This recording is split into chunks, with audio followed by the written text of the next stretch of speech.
Now we use the pitch cutoff to detune each different voice.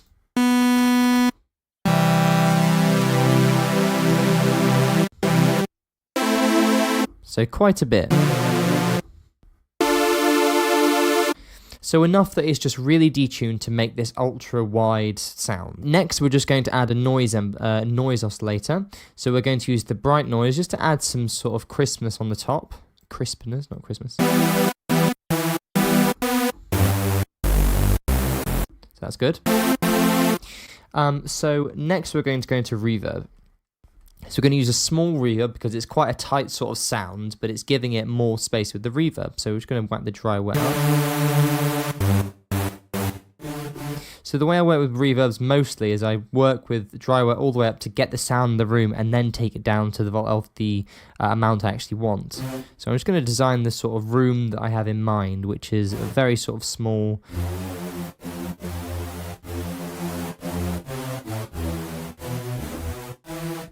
Yeah, so that's pretty good. So we take it down to about here or so. And next we're going to use the dimension expander to kind of create it even wider, basically. And we're just going to bring the dry wet up a tiny bit so we can hear the effect.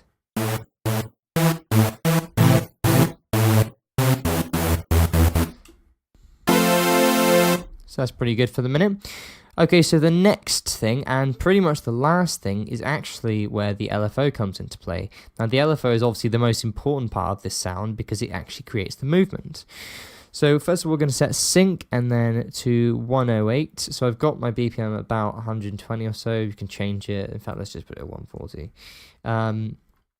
So the main purpose here is actually the position of where the wave starts when the LFO occurs.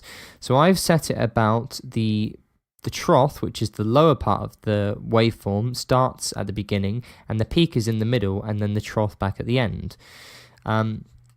Now, the way we get this movement on the volume is we attach it to the side chain of the amp. Now, basically what this does is obviously you can't move it up or down because this is basically just on the volume, as you can hear. Now, obviously, if we move this to, like, for example, a saw wave, it's a lot more stabby. But we want this sort of smoother sort of waveform. So in which case, if you want to try something different and cool, you could try the stabby sort of plucky sound. I prefer the waveform, the sine wave, sorry. Now, the key to this sound is actually putting the LFO on pretty much everything. So we're putting it on the dry wet of the reverb. So we're kind of getting it up enough so it basically brings in the... it almost makes it a wider sound when the volume is actually active, if that makes sense.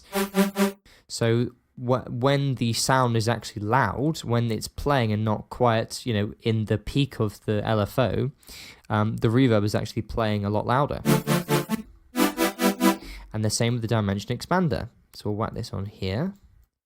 Maybe take it down. And maybe play some chords with it.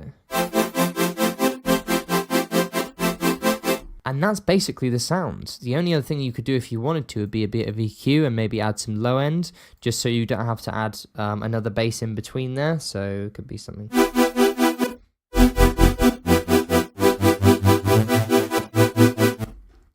And then also a bit of more high end if you need it.